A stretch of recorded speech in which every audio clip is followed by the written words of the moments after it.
Joining us now is Dmitri Alperovitch. He is a co-founder of the geopolitical think tank Silverado Policy Accelerator, one of the leading experts on Russia, having predicted that Putin would invade back in 2021. He's also author of the book World on the Brink.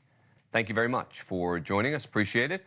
All right, so what do you think happens now? I mean, people are talking about this as some kind of a great victory for Ukraine, but it also poses significant danger for them as well.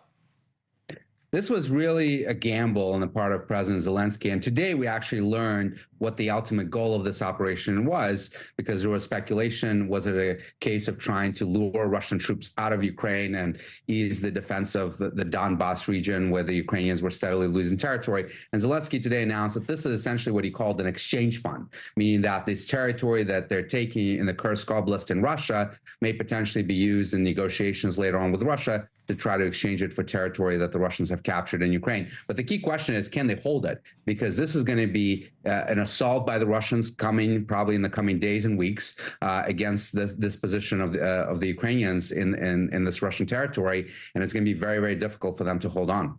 I mean, and Putin specifically referred to that. He said he appears the enemy is trying to improve its negotiation positions. What are the results? All along the contact line, our forces are advancing. The enemy will certainly receive a worthy response. I mean, it's hard to believe that the Ukrainians could hold the line, no?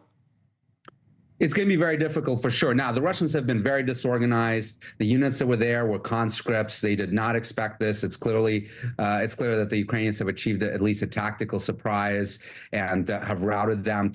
They claim over 1,000 POWs, which will be very helpful, obviously, in exchanges for Ukrainian POWs in Russian hands. But here's the problem. The Ukrainians are not that great at building fortifications. Their combat engineering is actually not as good as the Russians.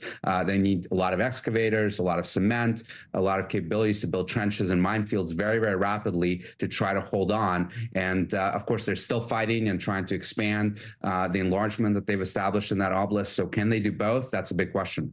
Well, let me play you some sound from the Deputy Pentagon Press Secretary, because it does sound like the U.S. is generally supportive, because previously we were under the impression that, no, can't use any of the weapons provided by the U.S. inside Russia or an attack on Russia. Here's what Sabrina Singh said.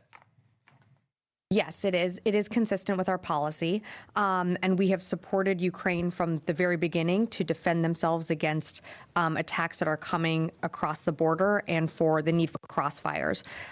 So they're taking actions to protect themselves from attacks that are coming from a region that are within the U.S. policy of where they can operate. Is this a significant change in U.S. policy, or am I reading between the lines too much? It is, and that change has been coming gradually over the last couple of years.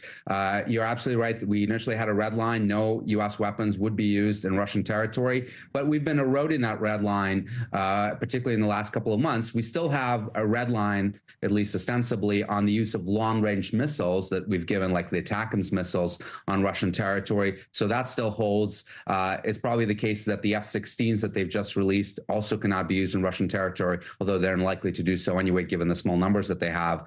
But in terms of armored vehicles like Strikers, obviously munitions, artillery shells, they're using that right now in Russian territory. Dmitri Alperovitch, thank you so much. Really interesting stuff. Appreciate it.